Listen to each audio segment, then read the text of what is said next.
हर हर महादेव दोस्तों, आप सुन रहे थे मेरे साथ मैं तेरी हीर भाग 71।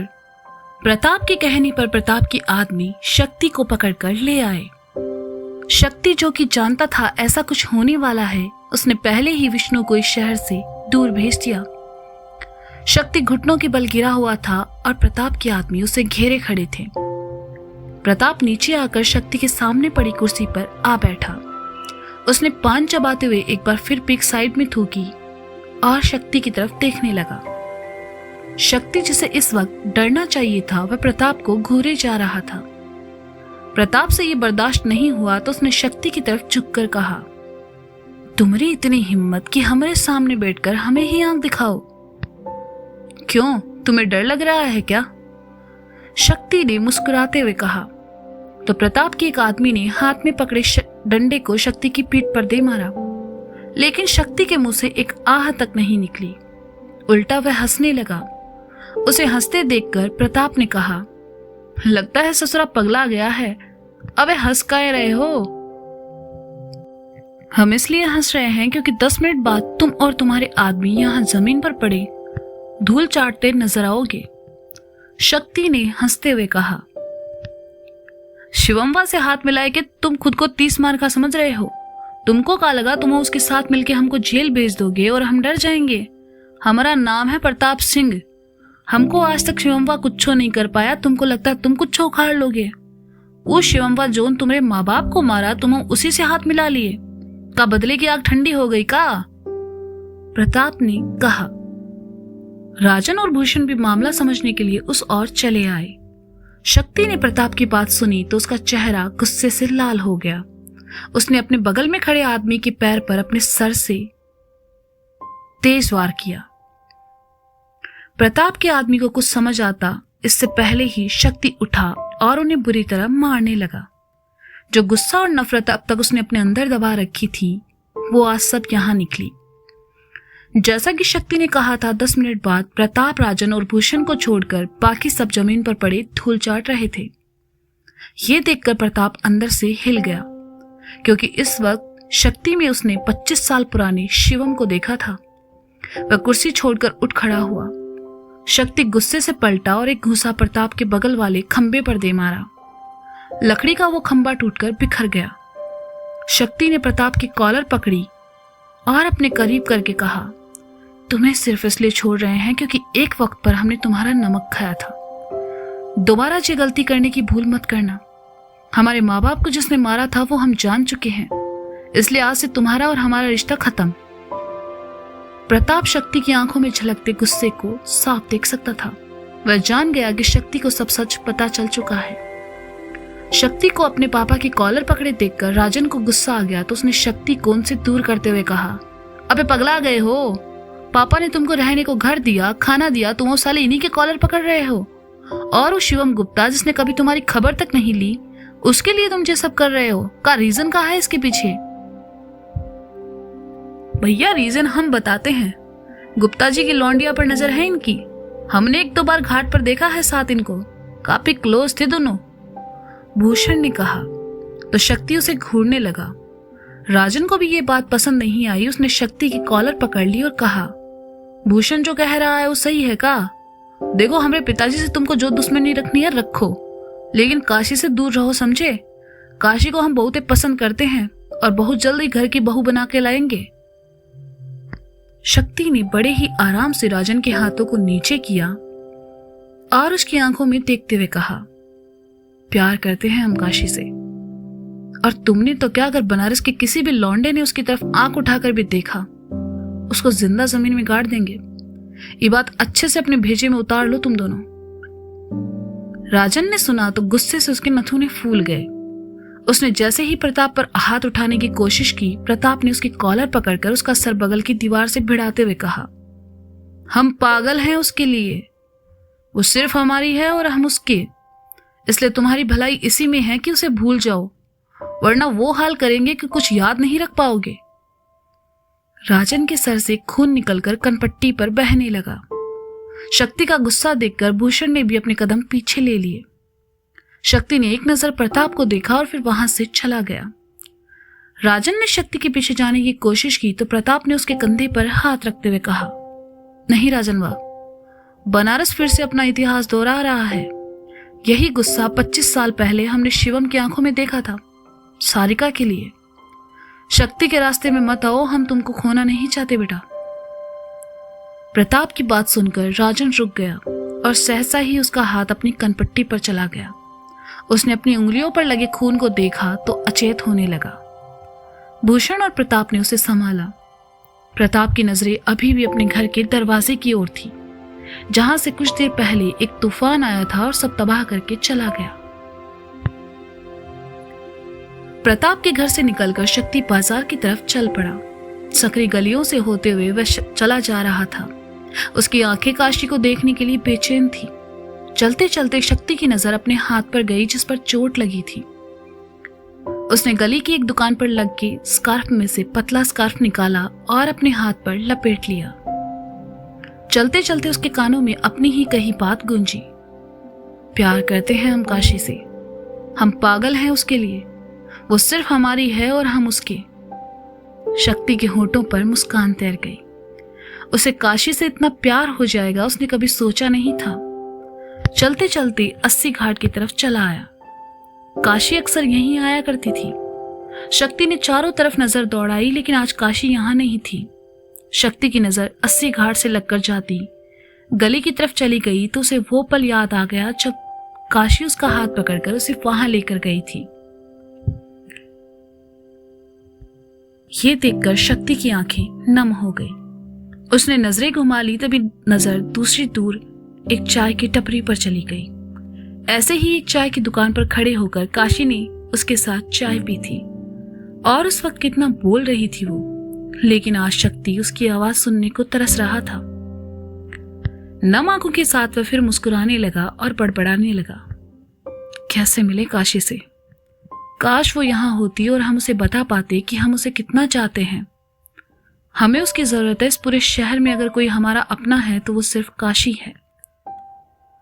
हमारी गलती की वजह से वो हमसे दूर चली गई। उस सुबह हमने उसे सच ना बताया होता, हालातों के सही होने का इंतजार किया होता, तो शायद आज वो हमारे साथ होती। कितना चाहती थी वो हमें, और हमने हमेशा कठोर बातें करके उसका दिल दुखाया, उसे ठेस पहुंचाई। कहते हुए शक्ति का दिल भारी होने लगा, गले में दर्द महसूस होने लगा और आंखों में आंसू भर आए।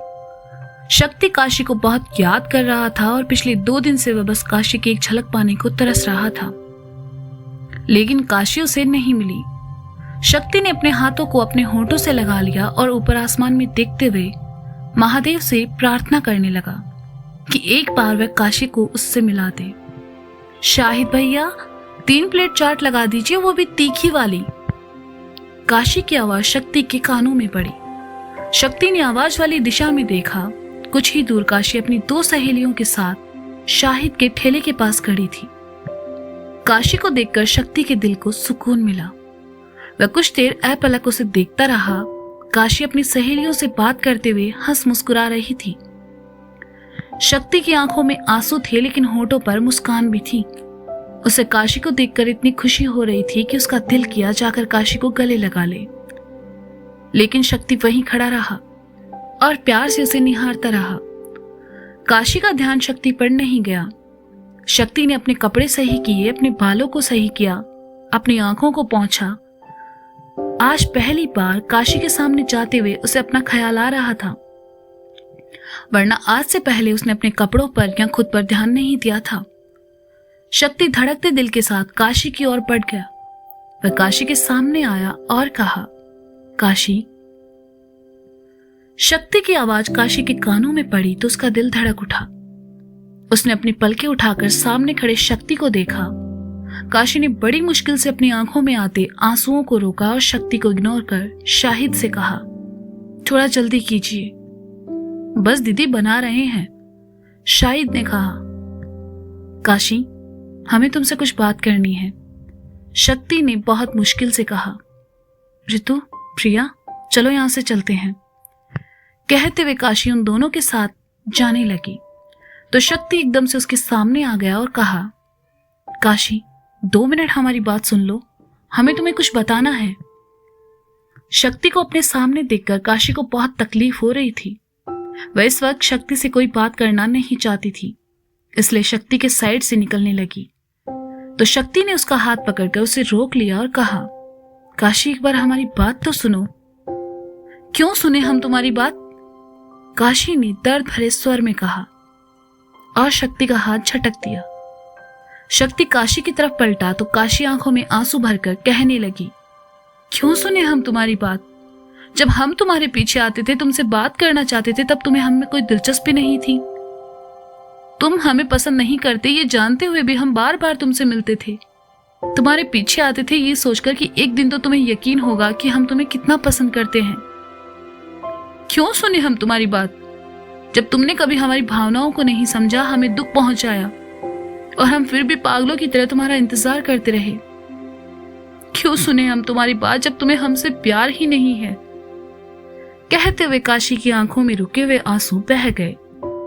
काशी की आंखों में आंसू देखकर शक्ति का दिल तकलीफ से भर गया। उसे महसूस हो रहा था कि उसने अपने व्यवहार से काशी को कितनी तकलीफ दी है। उसका गला भर आया और आंखों में आंसू झिलमिलाने लगे। वह काशी के पास आया और उसके गालों पर आए आंसुओं को जैसे ही पोंछने के लिए अपना हाथ बढ़ाया, काशी ने अपने दोनों हाथों से शक्ति को पीछे धकेलते हुए कहा, चले जाओ यहां से। काशी एक बार हमारी बात सुन लो, उसके बाद हम तुम्हारी हर बात मानने को तैयार हैं। बस एक बार हमारी बात सुन लो, शक्ति ने दर्द भरे स्वर में कहा। जब वो कह रही है कि वो तुमसे बात करना नहीं चाहती, तो तुम जबरदस्ती क्यों कर रहे हो? तुम शायद वही लड़के हो जिसने काशी का दिल तोड़ा है। तुम जानते हो उस दिन कितना रोई थी ये और कितनी तकलीफ हुई थी इसे तुम्हारे बिहेव से। अब जब वो चाहती है कि तुम उसके सामने ना आओ, तो फिर तुम सबके सामने तमाशा क्यों कर रहे हो? ऋतु ने शक्ति को समझाते हुए कहा, हम जानते हैं, क्योंकि वो सब करके हमें काशी से ज्यादा तकलीफ हुई थी। हमने जो किया वो गलत था, बस हम अपनी सफाई में कुछ कहना चाहते हैं। शक्ति ने कहा, हमें कुछ नहीं सुनना। क्या कहा था उस दिन तुमने कि तुम्हें भूल जाएं? तो हम भूल गए हैं शक्ति। हम भूल गए हैं कि हम तुमसे कभी मिले थे। हम भूल गए कि हमने तुमसे कभी प्यार भी किया था। कहते हुए काशी की आंखों में फिर से आंसू बहने लगे। तो फिर रो क्यों रही हो? शक्ति ने काशी की आंखों से बहते हुए आंसुओं को देखकर कहा, क्योंकि ये सब कहते हुए हमें बहुत तकलीफ हो रही है। काशी ने लगभग रोते हुए कहा। ऋतु से यह सब देखा नहीं गया तो उसने कहा, काशी चलो यहां से। काशी वहां से जाने लगी तो शक्ति ने एक बार फिर उसकी कलाई पकड़ ली और कहा, जाने से पहले तुम्हें हमारी बात सुननी होगी काशी। तुम ऐसे मुंह फेरकर नहीं जा सकती। काशी ने कुछ नहीं कहा, उसने अपनी आंखें मूंद ली। वो जानती थी कि बाहर से वो कितना भी दिखाए कि उसे शक्ति की परवाह नहीं है, लेकिन अभी भी वह उसे बहुत पसंद करती थी और उस वक्त उसे बहुत तकलीफ हो रही थी। वहां आसपास खड़े लोग उन्हें देखने लगे। शक्ति को सब जानते थे, लेकिन किसी की इतनी हिम्मत नहीं थी कि वहां आकर शक्ति से कुछ कहे। सब चुपचाप खड़े तमाशा देख रहे थे। काशी को खामोश खड़ा देखकर शक्ति ने उसका हाथ छोड़ दिया। उसका दिल भर आया, उसे लगा कि वह अभी रो देगा। उसने बहुत मुश्किल से अपने आंखों में आए आंसुओं को रोका, लेकिन अगले ही पल एक जोरदार घूंसा आकर शक्ति के मुंह पर लगा और वह नीचे जा गिरा। काशी घबराकर पलटी। शक्ति नीचे गिरा हुआ था और उसे मारने वाला कोई और नहीं बल्कि मुन्ना था। काशी ने मुन्ना को वहां देखा तो डर गई, क्योंकि वह कभी नहीं चाहती थी शक्ति और मुन्ना का सामना हो। गौरी काशी के पास आई और उसे संभाला। दरअसल पुराना बाजार जाते हुए मुन्ना गौरी को लेकर जब इधर से गुजरा तो अचानक उसकी नजर काशी पर गई, जिसका हाथ शक्ति ने पकड़ा हुआ था। मुन्ना ने अपनी बाइक रोकी और उतरकर उस तरफ चला आया और शक्ति को एक घूंसा दे मारा। गिरने की वजह से शक्ति के होंठ से खून निकलने लगा। वह संभल पाता इससे पहले ही मुन्ना ने उसे मारना शुरू कर दिया। शक्ति चुपचाप मार खाता रहा, लेकिन बदले में उसने मुन्ना पर एक बार भी हाथ नहीं उठाया, ना ही बचाव की कोशिश की। वह बस मुन्ना से मार खाता रहा। शक्ति को पीटते हुए मुन्ना की नजर काशी पर पड़ी। उसकी आंखों में आंसू देखकर मुन्ना को इतना बुरा लगा कि उसने शक्ति का सर पास ही खंबे से दे मारा। शक्ति सर से के बल नीचे जा गिरा। उसके सर से खून निकलने लगा और कनपट्टी तक बहने लगा, लेकिन उसने उफ तक नहीं की। वह बस काशी को देखता रहा। काशी अवाक थी। उसकी आंखों से आंसू बहते रहे। ना वह मुन्ना को रोक पाई, ना ही कुछ बोल पाई। काशी जानती थी कि मुन्ना जितना प्यार उससे करता है, वह कभी भी उसकी आंखों में आंसू नहीं देखना चाहेगा।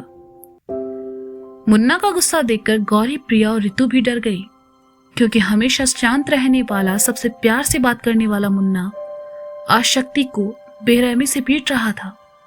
आंखें नीची कर, मुन्ना ने शक्ति को घूंसा मारते हुए कहा, लेकिन शक्ति की आंखें अभी भी काशी पर थी। मुन्ना ने उसके कॉलर पकड़ी और तकलीफ भरे शब्दों में कहा, अगर तू वही है जिसने काशी का दिल तोड़ा है, उसे तकलीफ पहुंचाई है, तो हम चाहेंगे कि तुम आज के बाद उससे ना मिलो, क्योंकि हम सब कुछ देख सकते हैं लेकिन अपनी बहन की आंखों में आंसू नहीं। आज के बाद हमारी बहन से दूर रहना तुम, समझे? कहते हुए मुन्ना ने शक्ति को धक्का दे दिया। शक्ति नीचे जा गिरा, लेकिन उसकी नजरें अभी भी काशी पर थी। शक्ति को पिटते देखकर आखिर काशी से रहा नहीं गया। उसने गौरी से अपनी बाह छुड़ाई और मुन्ना के पास आकर उसकी बाह पकड़कर उसे रोकते हुए कहा, मत मारिए भैया। काशी को रोते देखकर मुन्ना रुक गया। उसने काशी के आंसू पहुंचे और अपने सीने से लगाकर शक्ति की तरफ देखकर गुस्से में कहा, आज के बाद हमारी बहन से दूर रहना। शक्ति ने कुछ नहीं कहा, बस जवाब में मुस्कुरा दिया, क्योंकि वो जानता था कि काशी अभी भी उससे प्यार करती है। मुन्ना काशी को लेकर चला गया। मुन्ना इस वक्त गुस्से में था और किसी से बात करना नहीं चाहता था। उसने वहां खड़े रिक्शा वाले को बुलाया और गौरी, ऋतु, प्रिया को उसमें बैठने को कहा। मैं काशी के साथ रुक जाती हूँ। गौरी ने डरते डरते कहा, हमने कहा ना आप सब घर जाएंगी। मुन्ना ने गुस्से से कहा तो गौरी सहम गई और चुपचाप बिना सवाल किए ऋतु, प्रिया के साथ रिक्शा में आ बैठी। 80 घाट के पंडित जी ने शक्ति को बदहाल देखा तो उसके पास आए और कहा, जे का शक्ति, किसने किया जे सब? तुम तो बहुत ही जख्मी हालत में हो। अरे तुम में से कोई आओ, कोई हमारी मदद करो। शक्ति कुछ जवाब आता इससे पहले ही वह अचेत हो गया। तो दोस्तों, ये था मैं तेरी हीर भाग 71। इसका अगला भाग आप जल्द ही सुनेंगे मेरे साथ। तब तक के लिए क्या राजन शक्ति को माफ करेगा? क्या राजन काशी को पाने के लिए शक्ति से लड़ेगा या मान लेगा हार? क्या काशी समझेगी शक्ति के प्यार को? क्या मुन्ना रोक पाएगा अपना गुस्सा? जानने के लिए सुनिए मैं तेरी हीर।